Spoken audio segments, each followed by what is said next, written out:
All right, guys, we're live. I think we're live right now. I need someone to comment and let me know that the video and the audio is working. We don't have viewers in quite yet, but I know that they'll be coming. As soon as you guys come in, though, I want to know, tell me where you're from. I probably should have waited a couple of minutes. I wanted to come in early and kind of say hi to everyone before we get going. We'll give it a minute and then people will start coming in.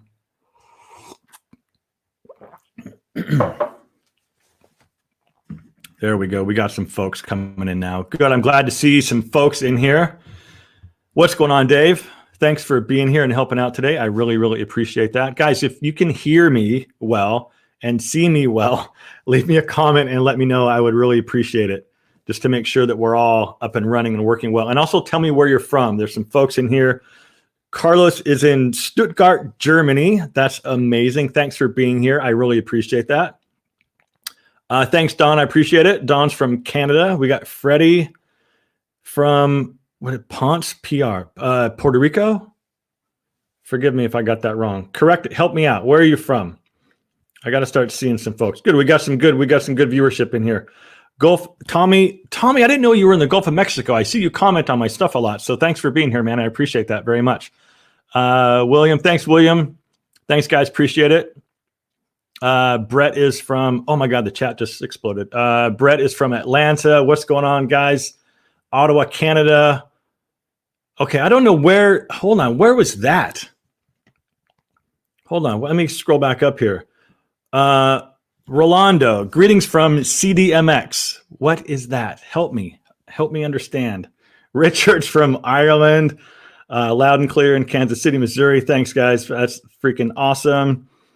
Thank you. I appreciate that. Look at this. I look and sound fabulous. I mean, what can I say? Just kidding.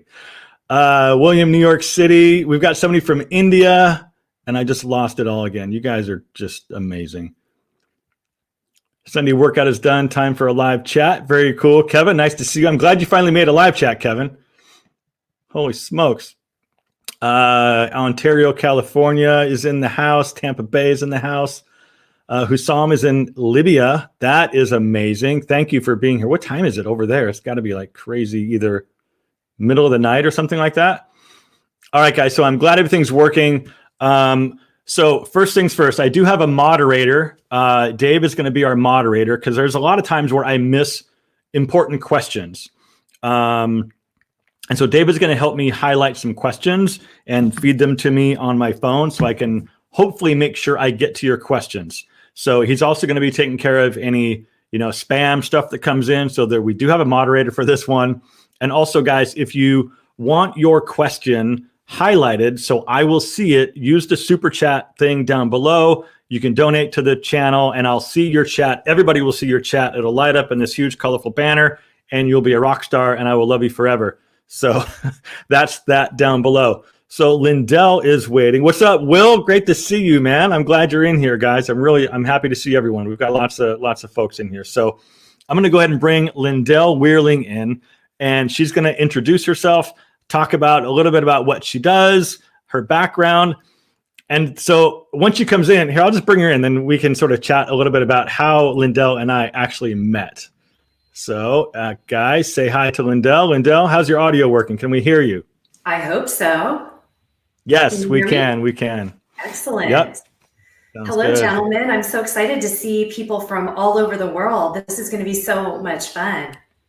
Yeah. My guys are the best. Like, they really are amazing guys. So thanks everyone for being here. We'll try to go. I know sometimes things can get a little bit lengthy depending on the amount of engagement and questions that we have, but we'll try to shoot for about 30 to 45 minutes. It seems to be a pretty good number. Any longer than that, and it gets a little crazy to have people watch it back. It's kind of a long commitment. So we'll try to go for 30, 40 minutes and we'll just kind of see how it goes. So, so really quick, give us the brief rundown of who you are and what you do, and then we'll tell the folks how we actually met. Okay.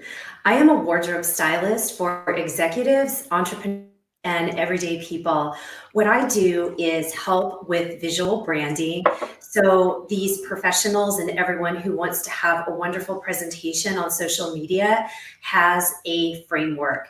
We talk about what their brand means to them, what their customers feel is important, and how what they wear will actually represent that. Because as everybody knows, and certainly all the gentlemen on this call, your first impressions are critical. They last for a long time, and people make assessments about credibility, about qualifications, and it helps you to establish rapport when people receive what you're wearing as respect for them and conveys what your personal brand means to you.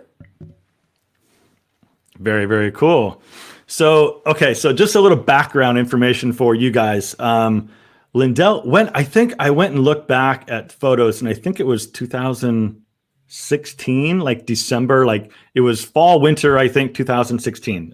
Correct me if I'm wrong. 2017. Was it 17? Okay, yes. Okay. So we were both hired to do a promotional photo shoot for Viejas Casino down in San Diego.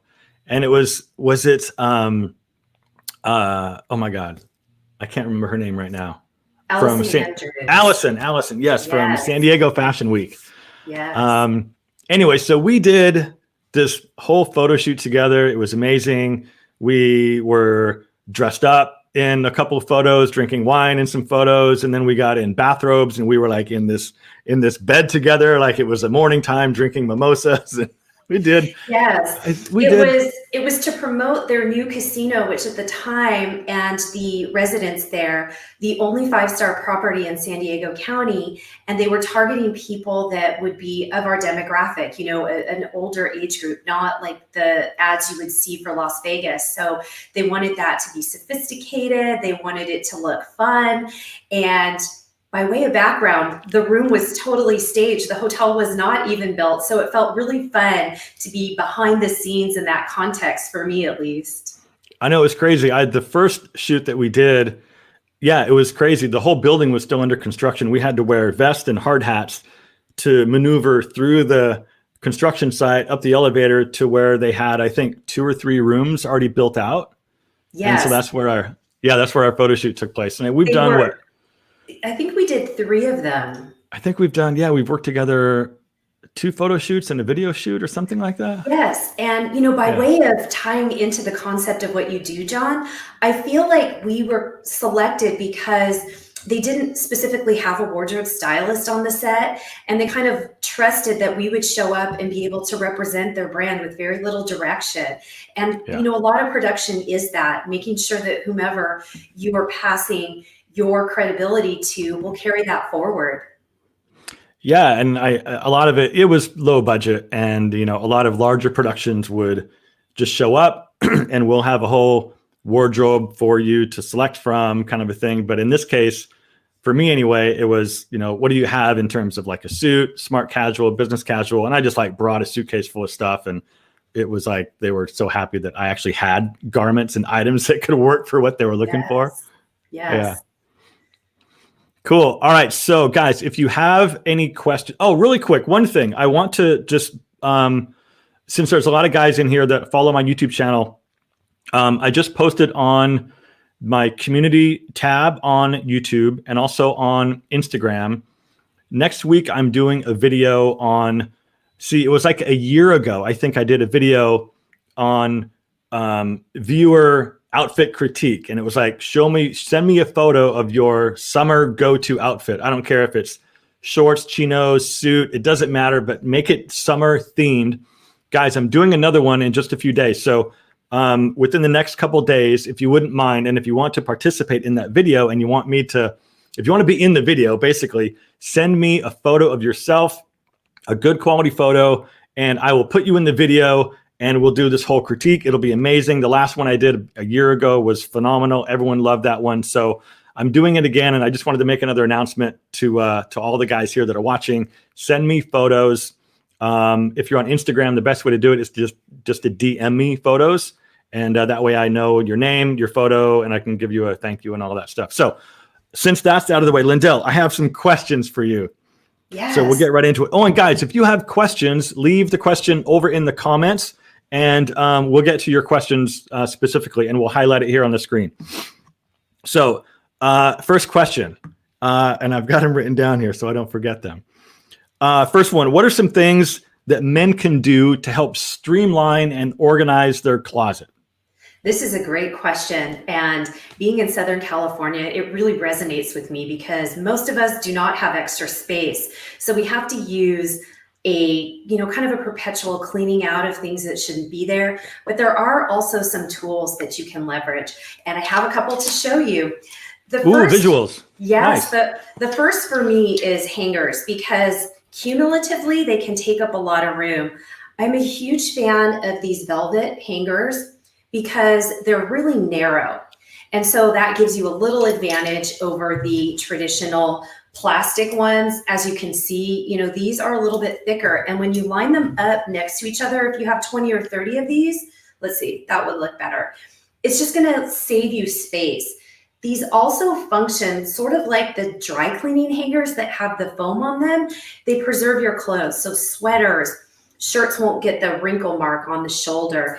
And if you are looking at hangers like this, these plastic ones, they don't hold heavier items very well. They begin to stretch and kind of lose their shape. So I'm a huge proponent of these. And when I clean out people's closets, that's the first recommendation that I make.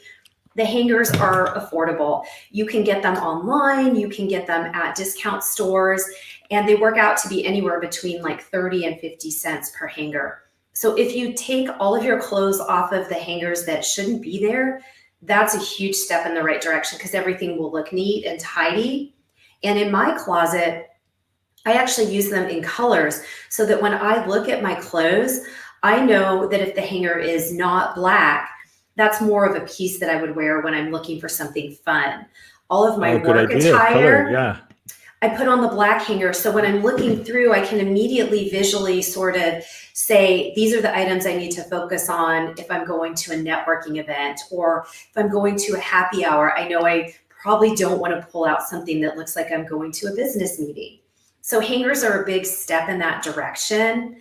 And as long as your items are neat, it helps you in another way, because we know from studies that chaos is caused by confusion and anxiety. And if you look at your closet and things are falling out and they're disorganized, you're going to look at your closet and you're going to experience a bit of suffering through that visual that you shouldn't. So keeping it organized and having the items look good when they come off of the hangers is a huge step in that direction.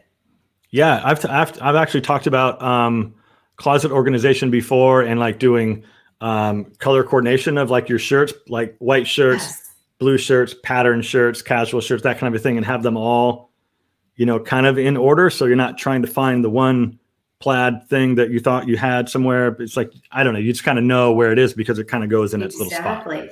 And that's what they do in retail stores. And there is a reason for that. It's easier visually, it's more pleasing visually. And then of course it helps you because a lot of times you'll know what feeling you have for that day or what feeling you don't want. If you're going somewhere you don't want to wear white because it could get dirty, you shouldn't have to see one white and one black and one gray. Just avoid all of the whites. And I think that you're right. Color is how we see things. It's a very easy tool. The vast majority of people are predominantly visual in their nature. Mm-hmm. So we have a question. I put a question up. We're going to go sort of freestyle because there's a lot of questions that are coming in. So Brett is asking, what do you see as a trend for summer this year? I think athleisure has become very huge, especially over the past few months.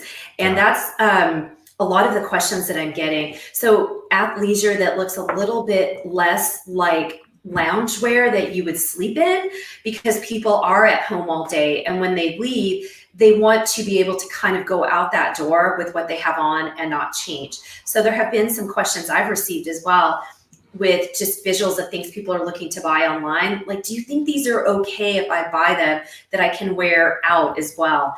And that is a wonderful type of piece to have that's multifunctional. Yeah. Yeah. And there's a ton of stuff. And I've done several videos on, different products and introducing different products. The one is, oh my God, I can't even think of it right now. I'm so brain dead. Public Rec. They make their all day, everyday pant, and it looks like trousers, like dress trousers, but it's like sweatpants. They're so stretchy. They breathe really well. And you could totally go out in those. You could go to the gym or you can walk around in public and they're totally fine. So yeah, there's lots of crossover there in athleisure for sure.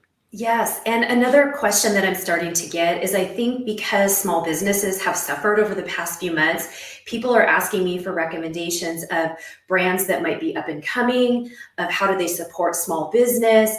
And they're looking for less of the fast fashion. They're thinking about where they spend their money. Can it help them look better? And can it help somebody else whose business is struggling to grow? Yeah. Yeah, that's great. One other thing on the trends, not necessarily a trend. I mean, it's kind of been, a reoccurring trend for the last couple of years, but I think it's toned down. I would say about 2 or 3 years ago, floral prints for men became a thing. And they were like almost big and bold and Hawaiian inspired. And then that sort of calmed down a little bit. So I have a video coming out, guys, on Thursday, all about floral prints and floral patterns for men. The video is already done and recorded. So if you guys want to stick around till Thursday, I've got that video coming out for you as well. So lots of talk on floral patterns this spring and summer. Let's cruise through the questions here really quick. Dave's sending me some questions. Oh, where is it? Let me, I got one coming here. I think Brett asked another question. Give me a second, guys. Where did it go? I know the question, but I want to put it up on screen. Hold on. Here we go. What about this one? Oh, that is a good question. Yeah. Yes. So that's the thing for me. I would use a different hanger for that. I wouldn't specifically use those ones, but what are your thoughts on like shoulder bumps and like hanging sweaters in general? I tend to avoid it. And you're right. What will happen is the weight will actually pull, and where the hanger ends, the fabric stretches around it. I tend to actually fold my sweaters, and I live in Southern California, so I'm kind of lucky that I don't need to have a lot of them.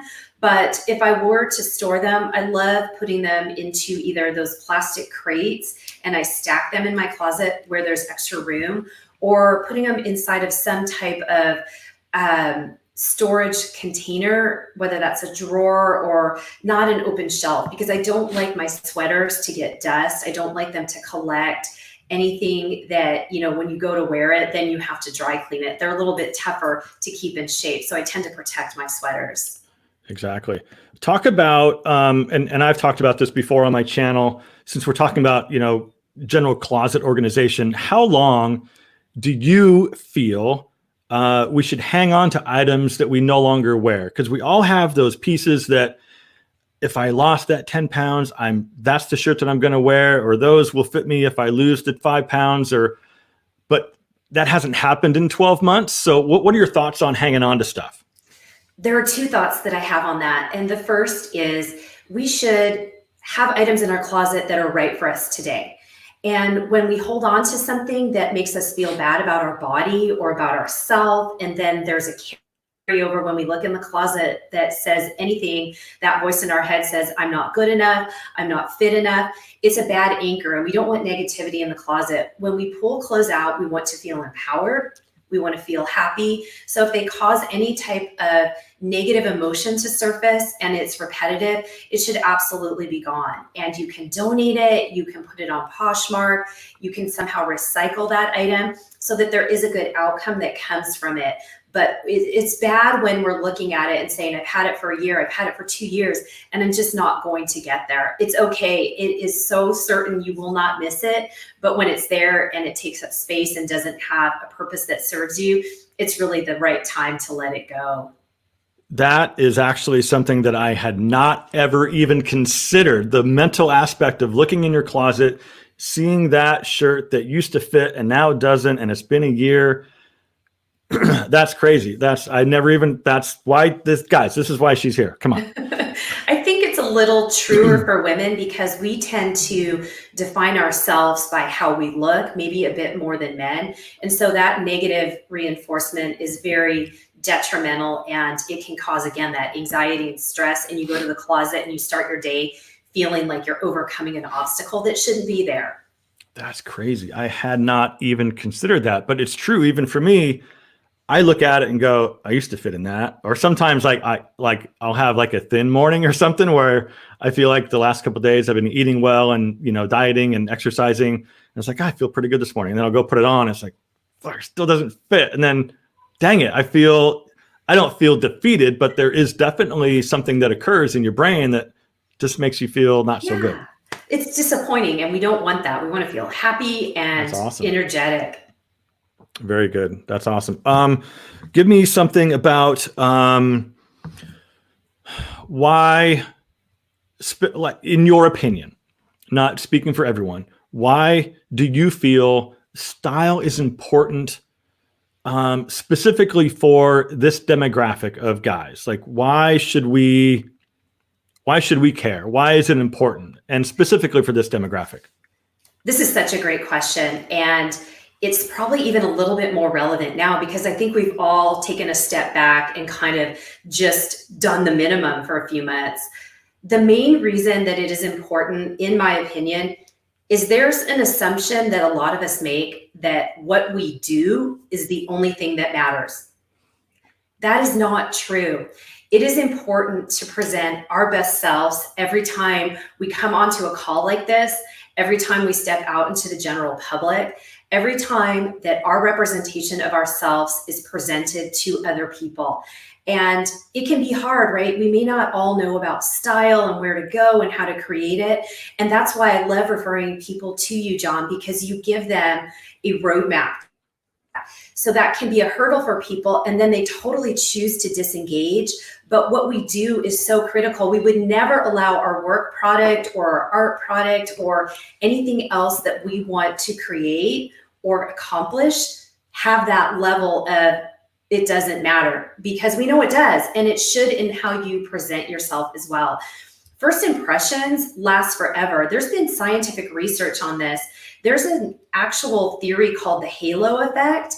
It was done well over 100 years ago, and it essentially says this halo of a first impression, whether it's positive or negative, will hold that first sort of feeling that people have about you for a very long time. So you want to make sure that it's positive because it's hard to overcome.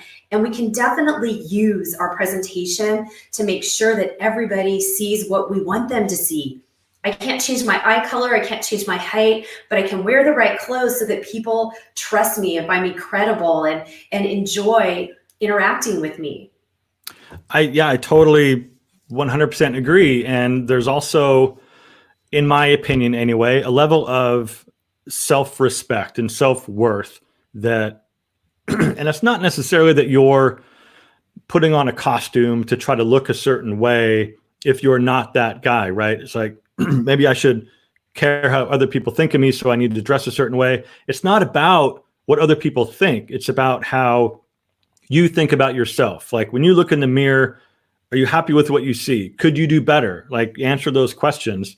And then there was a quote that I heard a long time ago, and I'll be vulgar for a second. And it was something to the effect of, I think it was like a Hollywood producer said, wearing nice clothes allows me to take a shit in the fanciest places in the world. Because people treat you differently when you look nice. It's just simple. It's just the facts. And, you can like that or not like that or agree or disagree. I mean, it's just judgment on first impression, and we all do it. And I'm not saying that's right or it's wrong, but we do it. And if you use it to your advantage, you could have a leg up against competition. Absolutely. One of the analogies that I share with people is Allen Iverson is a professional basketball player.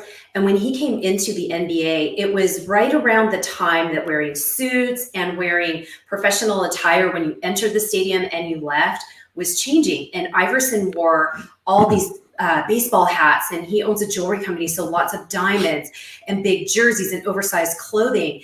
And the NBA took a step back, and they were scared about it. And they basically created a dress code. And it was enough that they didn't have to enforce it, but there was fear around this new look. And I love Allen Iverson because not only did he kind of allow the modern NBA to form into what it was and bring in other cultures, but he wasn't afraid to use how he dressed to represent who he is. But the point is that when you use a brand and when you use your visuals, you want to make sure that you have thought it out, and there can be good aspects of it. So you want to make sure that those are the ones that you play into, because again, you can control them. And the scientific research says people will deduce so much about us from how we dress. And I always tell my clients on the professional side, just be very careful if you use your body. Like an example would be Kim Kardashian, very edgy and very much body conscious. And now her husband is aligning with this Christian new value system. So her image that she's taken all this time to establish is not necessarily meshed with his and aligned. And then that creates a sort of disconnect for her and her brand. So we want to think it through and not ever regret a choice that we made that has stuck with us. Amazing. Very good. Ahmed has a question. Recommendations for style for men with a belly. Well, that's a good one, because it is a challenge that women face too. And it's super common. It's not like it's not uncommon. Like correct. A lot of people, yeah. Yeah, correct. So fit is really important. And the shirts like the Untuck It brand had a whole need in the marketplace, because a lot of people will just wear very oversized things and it doesn't touch the areas that we're trying to conceal. But if you find a shirt that fits and that just is tailored for you, it's going to then not look like you're hiding behind your clothes, and you want to use something that is shaped for that area. So for women, we always talk about, how you can conceal areas that you're not happy with. And for men, I think the same holds true. A t-shirt is just simply not going to have the structure that will conceal that area and keep it something that isn't, shown, and the material as well. So wearing like a white oversized t-shirt, you're going to see the belly because it just hangs. And then if that area is large, it's going to sit on top of it. So shirts with buttons, shirts that are darker colors, shirts that have a thicker fabric are really good ways to have that piece not highlight the areas that you feel uncomfortable or don't want to showcase. Yeah, absolutely. Totally agree. So for example, another thing that I would recommend to guys is sport coats with shoulder structure. So if you're, larger around the middle than you are in your shoulder area, bring in structure to your shoulders. Sport coats, blazers, that kind of a thing with some shoulder padding will bring you up and create more of an illusion of a V taper. Yes. Other things like you were saying, fit's critical. The biggest mistake larger guys make is wearing super oversized stuff to sort of hide lumps and bumps. And it doesn't work. It just makes it worse. Because now you're making yourself look bigger because you've got bigger garments on. I'm not saying you need to, wear clothing that makes you look like a sausage, but you've got to work on fit and then color too. And so that brings me to another question that I have for you, Lyndell, is colors, because I have my own opinions on colors for, older men. But really quick on this one, how do you think, and because I've recommended this before to guys, if you're larger up top than you are on the bottom, wear dark colors on top and light colors on the bottom, because that will visually balance you out. White is a bulking color. Black is a subtraction color. So if you wear a white shirt or a bright blue shirt up top and black pants, all people are going to see is your upper half. So just sort of work on balancing the contrast with dark colors to hide your problem areas and light colors to add some bulk to other areas that might not be so large. Thoughts? I think you're absolutely right. Color is a big one. And I very rarely will wear a white shirt because I don't like the silhouette it creates. I wear darker colors, or I wear colors that are bright. And, it's like a V-neck will draw attention away from a longer face like I have. And I'll wear big necklaces because then I have this illusion that is more balanced. If I wore a high neck thing with a thick, chunky necklace and it was a light color, I would end up looking so much larger than I am. And I like to wear a lot of monochrome as well because it creates the illusion of a long, slender silhouette. And I'm 5'4", so I can wear heels, but if I wear a light colored pant and a light colored shirt, and they're like not the right monochrome palette together, I'm going to end up making myself look unflattering. So you're right. Dark is absolutely going to subtract, and it's very easy to do because a lot of the palettes that are available for men include black, they include dark gray, they include chocolate brown, they include navy blue. So there is a lot of opportunity to just go right off of the rack and leverage that tool. Yeah, absolutely. I hope we answered your question, my friend. Next question that I have, and I think there are some other questions. So hold on. Sport coat blazer will work wonders. Yeah, try lightweight fabric. Yeah, exactly. See, you got people in the comments answering the people in the comments. I love that. You guys are awesome. Really quick, we've got some questions about your age, but we don't have to, guys, you can't ask people how old they are. I was born on leap year, so now I go in leap years. I just divide it by 4. There you go. So you're like 3 or something, probably. I don't know how all that works. That's crazy. Really? You're a leap baby? Yes. So the calendar day occurs once every 4 years, and technically there was one this year. So I became another year older. Some people are saying 2020 doesn't count. We need a redo. So maybe I don't even age myself 1 year this year. I wait another 4. I know. I agree. 2020 is needing a do-over. This is absolutely crazy. But I did just hear that California has pushed, sort of sidebar, to reopen restaurants. And they're open. Yes. Yeah. And I know that a lot of the wineries in Temecula have really sort of sprung into action, but there's a food component that goes along with that. Like you can have, there's no like tasting rooms that are open. Like you can't just like congregate at the bar, but they're setting up tables outside and the weather is gorgeous. So it's amazing. If you have food either at the bistro or the restaurant that the winery might have, you can have glasses of wine or bottle sales at your table. If the winery doesn't have any on-site food, they're bringing in food trucks. So there's food with alcohol. And anyway, so I know that yesterday everybody went out and went crazy at the wineries, those that were open. So yes, I went out and I went to a restaurant by myself at the end of the night rather than take the food to go. And, the one thing that I would suggest is all these restaurants are trying so hard. They are not able to let you sit where you want. They have to kind of give you the idea of where you can sit. So I tried to take a small table because I was just by myself, and they said, why don't you sit over here? I'm like, I don't want to take the 4 top. Why don't we save that for a bigger party? And, they're trying to make it a positive experience. And, as long as we go out there and make sure that we're doing the best we can to make sure everybody has the opportunity to be in these limited spaces, it becomes very fun. Yeah, it's crazy because everyone just wants to go out and do something. Yes. Let's see. Another question I have for you is, so this is one I get all the time. Why do you feel, personally, again, your opinion, why do you feel that some men are so resistant to the importance of style? I'm not saying that everyone needs to be a fashionista, right? But some men, for whatever reason, have this mentality, real men don't care. Real men, this. Like, there's no such thing as a real man. Like, that is subjective, just like artwork, right? Yes. But that's that's a whole other topic. Anyway, so in your opinion, why are men resistant to trying or doing something different?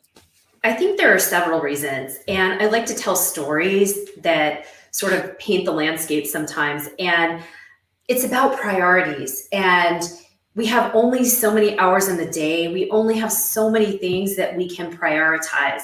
So for many, I think that they're trying to be a good employee, a good husband, father, brother, neighbor, whatever the case may be, and that just falls off. There is no bandwidth for it, and therefore it's a shutdown kind of response. I don't care. I don't have time. And for me, there's so many things that I'd like to do, but I don't have the bandwidth. I have to keep focusing on the things that drive my business, that take care of the highest priorities that I have. So I believe that's probably a little bit of one of them. And I think the other could be cultural. It could be how they grew up. Their fathers thought it was silly, or it was fluffy, or it was treated in a way that has been institutionalized in their value system that tells them it does not matter. I'm successful, I'm popular, I'm happy, whatever the adjectives are. So style is completely irrelevant. And the more there is pushback against that, the more resistant people can become. And it's not an area that's even open for discussion or reevaluation. And then the last thing I think resonates for me is that I know what I am good at. I am not great in the kitchen. I need a recipe.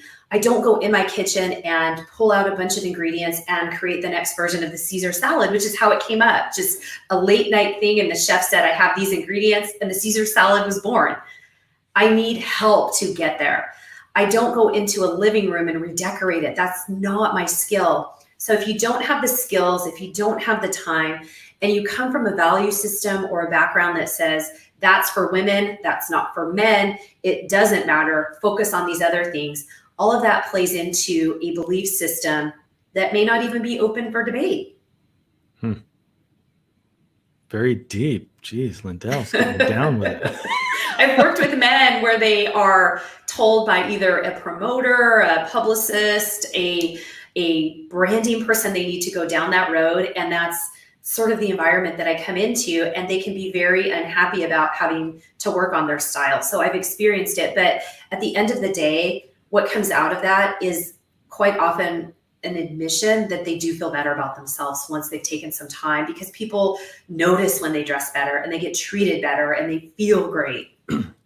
It's 100% true. And I've said this on countless occasions in, I think on videos and in just casual conversation when people figure out what I do. Guys, for the most part, just want to look cool. Like, just make me look cool. The problem I feel is that most guys don't know what to do to get there. So they don't do anything at all. They do whatever they've done for the last 25 years or what they did in college or what, Brad does at the office, but Brad doesn't know what he's doing either. So it's the blind leading the blind. So, and guys don't want to look stupid either. So at the risk of looking stupid, they just don't do anything. And which is almost worse than just trying to do something, like just get outside the box and like try to find information like my YouTube channel or like the services that you provide with your styling. I think guys, it's tough. It's like I can get really deep on that, and I don't want to get all crazy on this video, but I feel strongly about that. I'm a guy. There's a lot that I don't care about. Like, I really don't care what people think of me.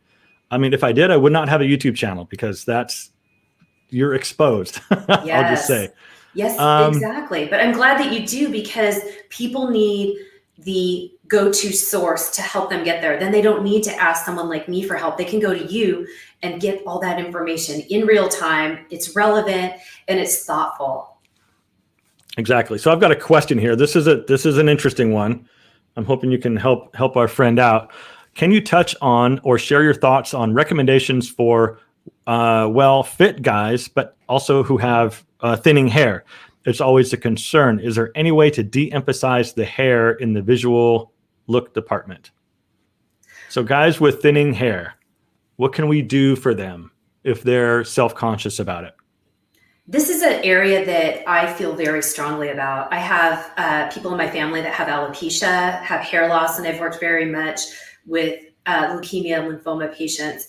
And our hair is very much tied into our identity.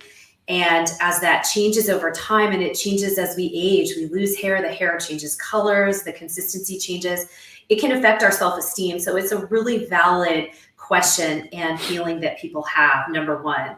So I recognize that, and I appreciate you asking. When I have personally been dressing and working with clients, one of the things that can help is to not hide it necessarily, like wearing baseball hats. And I have a client that does that is in the public eye. And it's like, this is a self-esteem thing and you're hiding. And so people can see that.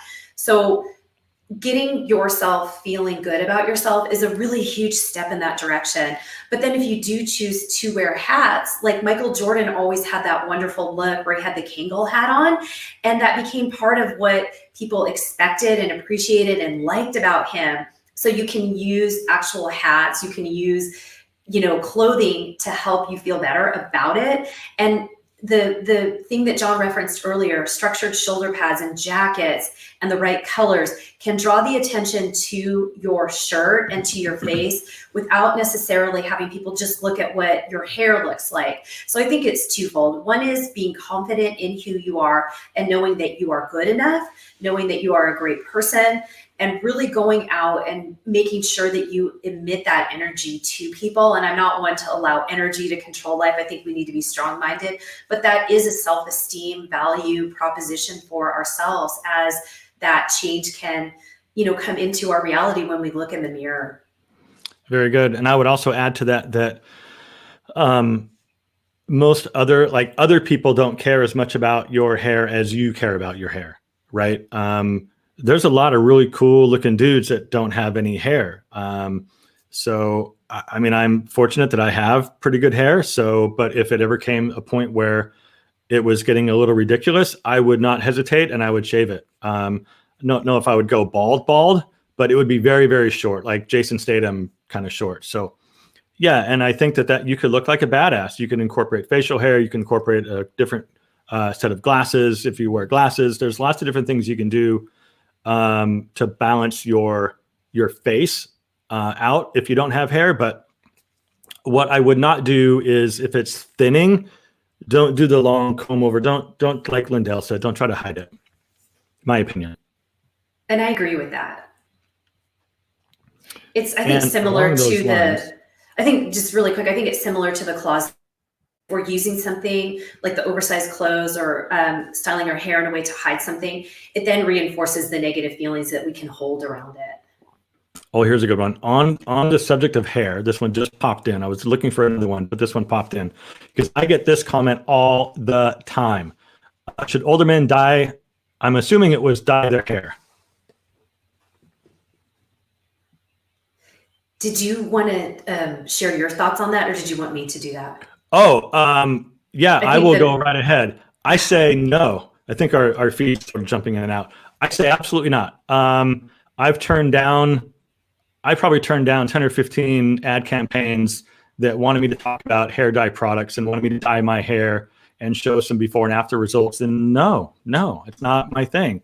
The only thing that I have done is I've done gray blending. There was an old barber I used to go to, and all that does is, I put product in my hair to kind of tone it down so it's not like Santa Claus white. If I get out of the shower, dry my hair, and don't put any product in it, it looks kind of Santa Claus white, silver. It's just too white for me. So, obviously I like to control it and put stuff in it to get the style that I want, but that also sort of darkens my hair a little bit. And that's what gray blending does. It just takes all of the white and light gray highlights and just tones it down. It's not coloring your hair. It's not making your hair black. It's just, Eric is saying, for God's sakes, don't dye your hair. I'm not gonna, man. I'm not gonna. You have to pay me a lot to do that. So, and it would need to be temporary. So no, I don't. I say no, absolutely not. The other thing is people can tell, and then it just looks off, in my opinion. What do you think? I agree with you. One of the things that I really feel strongly about is you should be confident in who you are.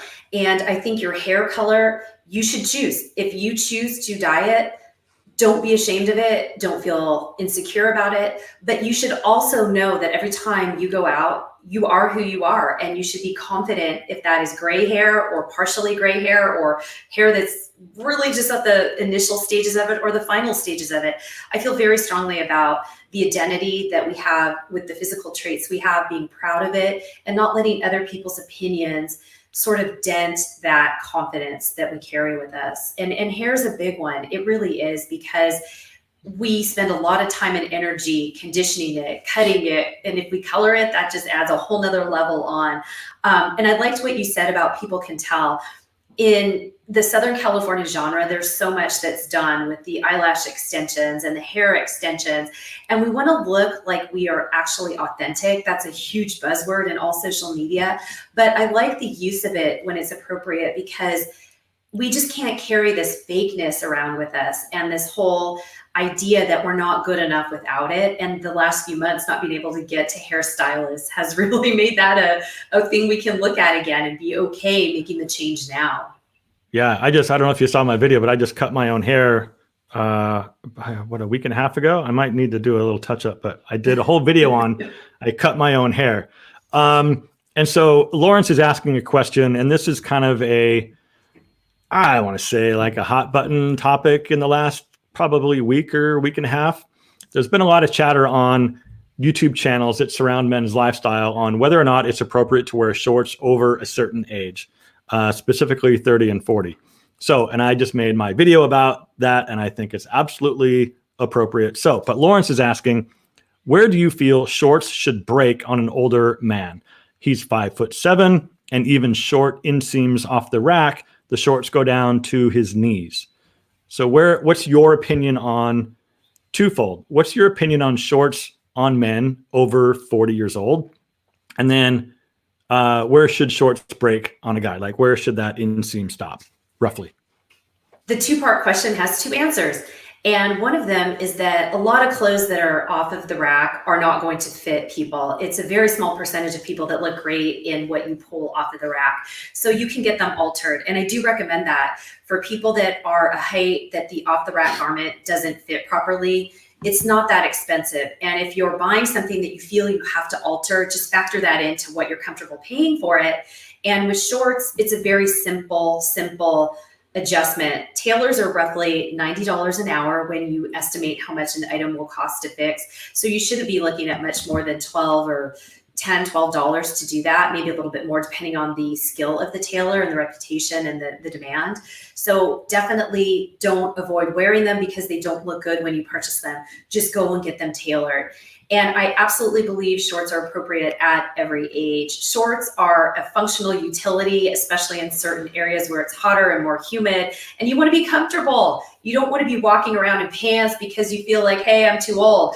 You're not too old. Just wear them and find the right pair and remember what that is, because a lot of companies like Banana Republic or The Gap or H&M, these even higher end brands like Hugo Boss, they're going to have the same style with the same name that's in their line season after season. So you can refresh it and look for that particular item that you know is going to be a fit and fill your wardrobe. Okay, I have another interesting question from our friend Jeff. I'm not sure. I would have to think about this one, but Jeff is asking, he's disabled, but he's in very good shape. He goes, I walk using forearm crutches and they distract from my overall look. How can I minimize the impact of my crutches, or do I just stay loud and proud about them?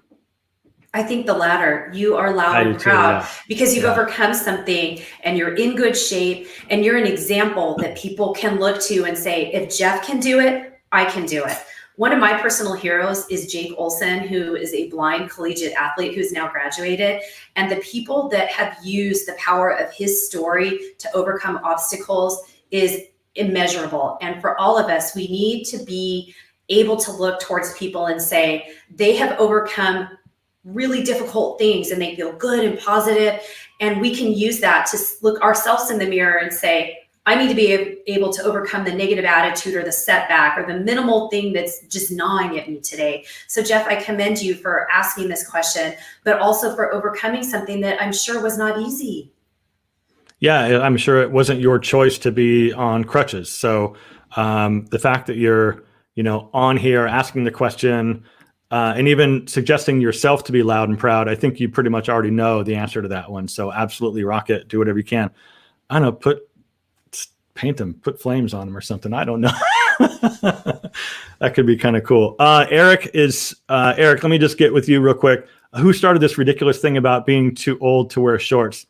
So the YouTube channel, and I'm not hating on the YouTube channel like at all. I admire and respect Ashley and Dorian over at AWX Inc. But they were putting out, I think they put out like 3 videos now in the last 2 weeks about shorts on older guys.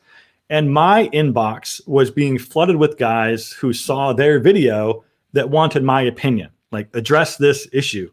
Like, are we really too old to wear shorts?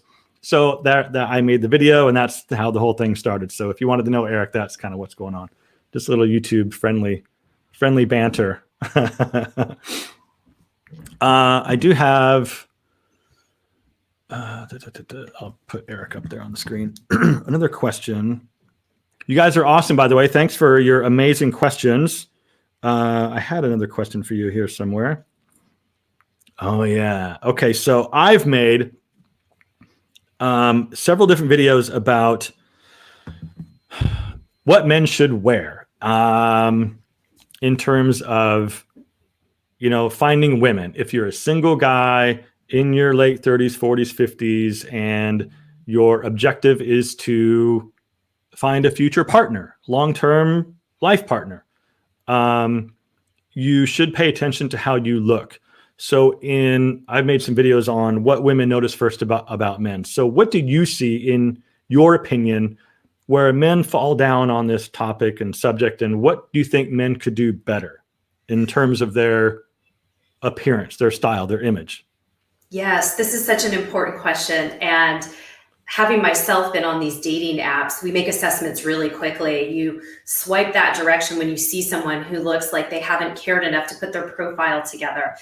And I have a couple of reasons that I think it matters.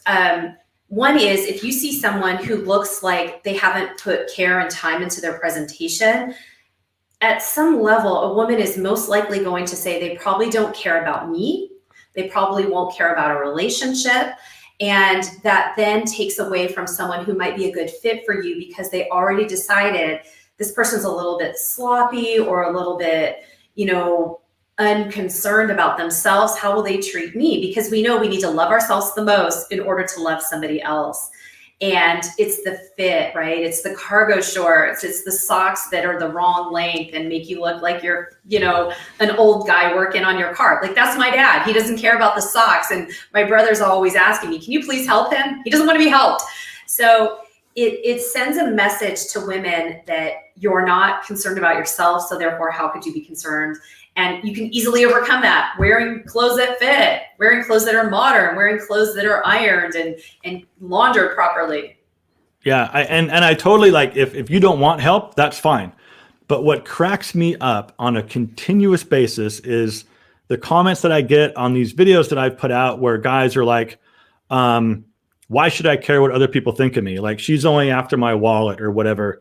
Well, then why did you click on my video? You read the title, you saw the thumbnail, you knew what this video was about, you still clicked on it, and then you got triggered because you saw maybe some mistakes that you were making, and now you're all upset at me about pointing out the fact that you're not doing things maybe the way that you could. So it blows my mind. So yeah, I feel that the effort on our part as men is this much because the bar is so low.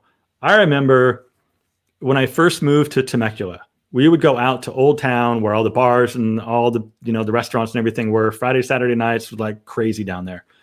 Every 25, 30-year-old dude looked exactly the same. Baseball hat, t-shirt, cargo shorts, and flip-flops. You look like everybody else.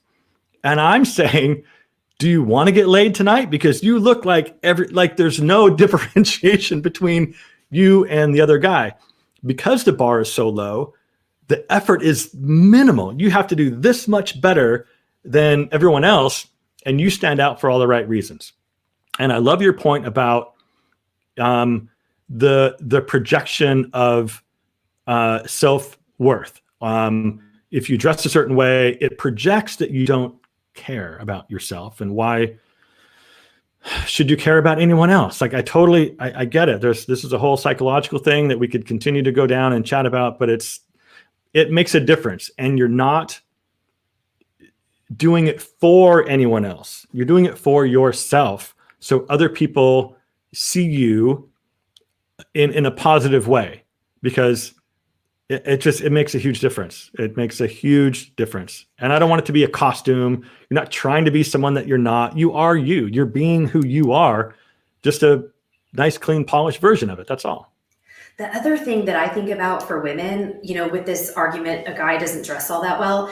When there's the time that person needs to be introduced to the woman's circle, whether it's her family or her friends, she's going to hear about it. So you don't want to tell someone you're in a new relationship with or you're interested in. You need to elevate your game.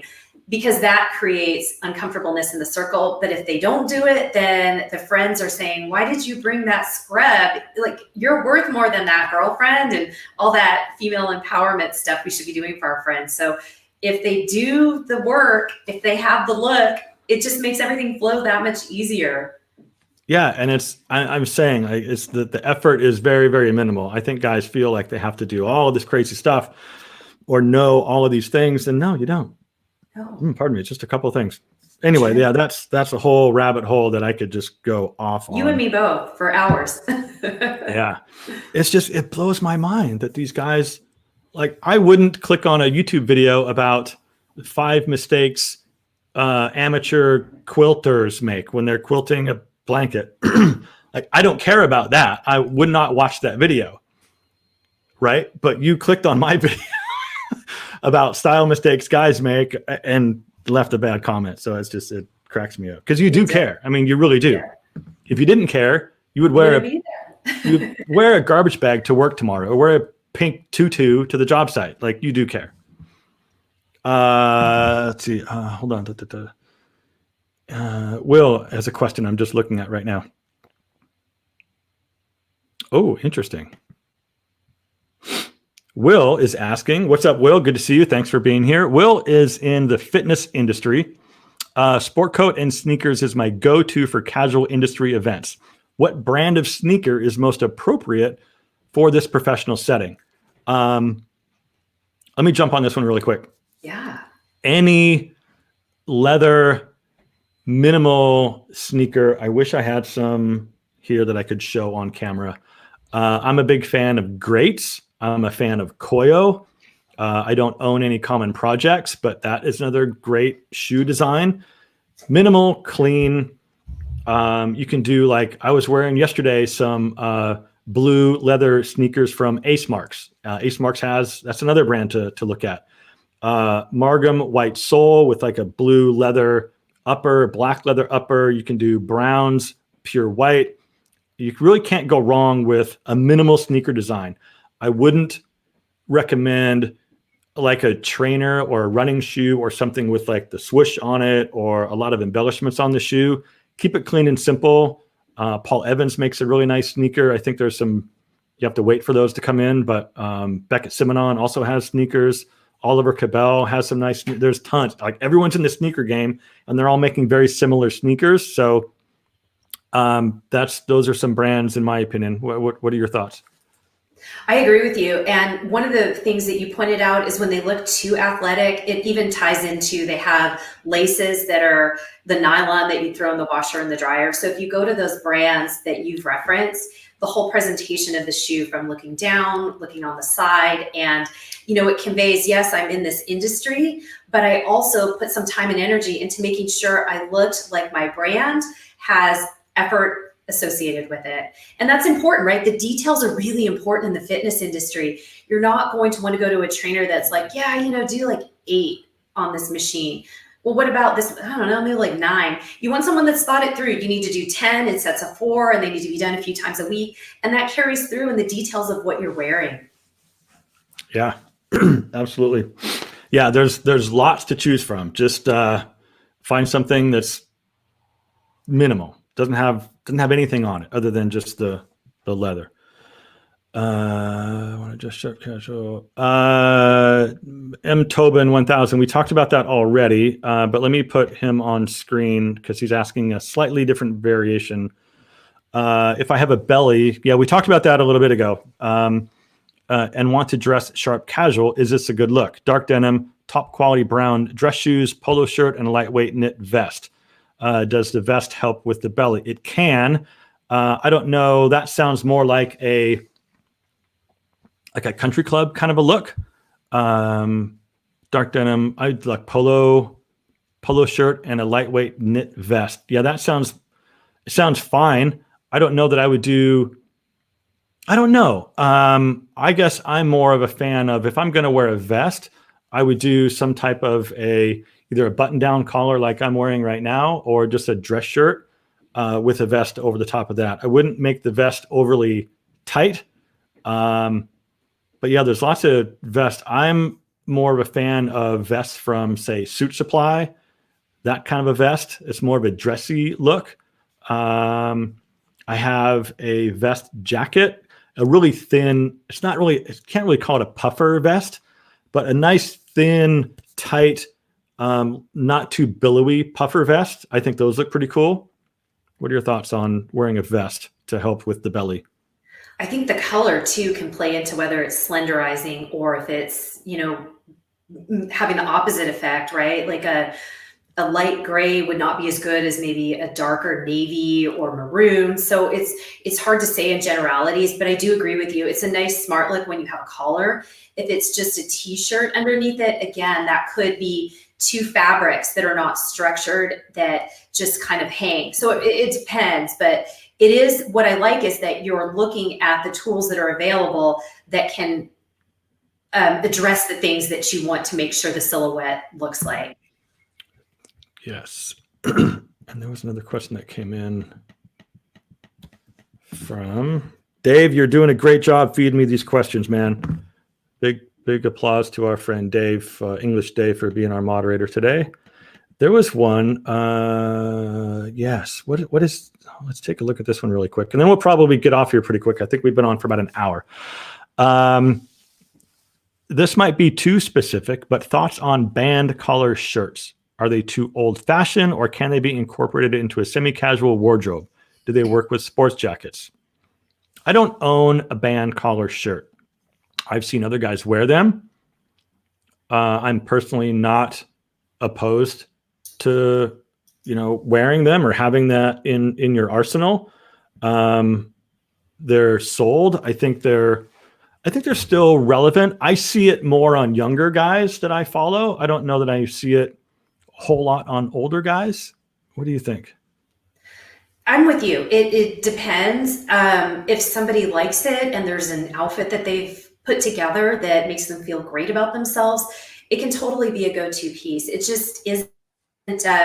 It isn't as common as actually having a full collared shirt or having a golf collared shirt. So you don't see them as much. Yeah, you don't see them that much. I'm not against it. I'm not opposed to it. If that answers your question, can they be incorporated with a sports jacket? Yeah, absolutely. I don't see why not. I just don't own one, so I don't have a lot of opinions or photos I could show. Okay, last question, Kevin. Oh my God, Kevin. Should you tell a friend if they're wearing something that looks unflattering, or should you just keep quiet about it? Depends on your friendship, I would say. It depends on your friendship, but I'd say as a general rule, no, you don't really say much. What do you think? One of my clients is an etiquette expert, and she wrote a book, and in the book, she references that she receives questions like this all the time about how can I tell somebody, the book's called Let Crazy Be Crazy, how can I tell them they're crazy? And she always says, here's the thing, they're gonna be offended. If it's someone that you really have that level of rapport with, then maybe you can reference it, but it has to be done in the truth that you are coming from a place of love. And if you're 99% love and 1% like, I just kind of, have that bone to pick with them, it's going to come off that way. And if you do tell them that it doesn't look good, have something that they can do or go to that solves the problem. If you help them solve the problem, then you can probably get away with it, but you don't want to lose a friendship over a comment, especially if they don't see you as an expert or as credible. Yeah, consider the source. That's always very, very critical. Consider the source with any type of criticism or anything that comes your way.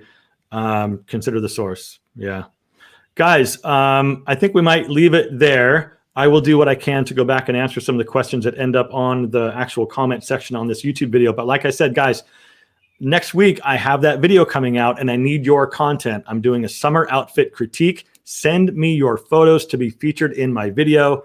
You know me, I'm not going to hate on you or anything like that, but we'll just do a really fun, a nice big video. DM me your photos on Instagram. That's probably the best way to do it. You can, I think my email address is on my YouTube About page if you want to send me an email with your photos. I don't want to leave it here because I'll get way too much spam. Dave, thanks for being the moderator. And Lyndell, thank you very much for being here. I really appreciate it. I think it was a really informative chat that we had. And I appreciate you taking time out of your day on a Sunday morning to be with us and hang out with the guys. This was so much fun. Thank you for having me. And thanks for all the questions, gentlemen. I really enjoyed it. Yeah, cool. Well, stick around, Lyndell. You and I will chat after we jump off. But guys, thanks for watching. And we'll see you on Tuesday for a new video. Take care, guys.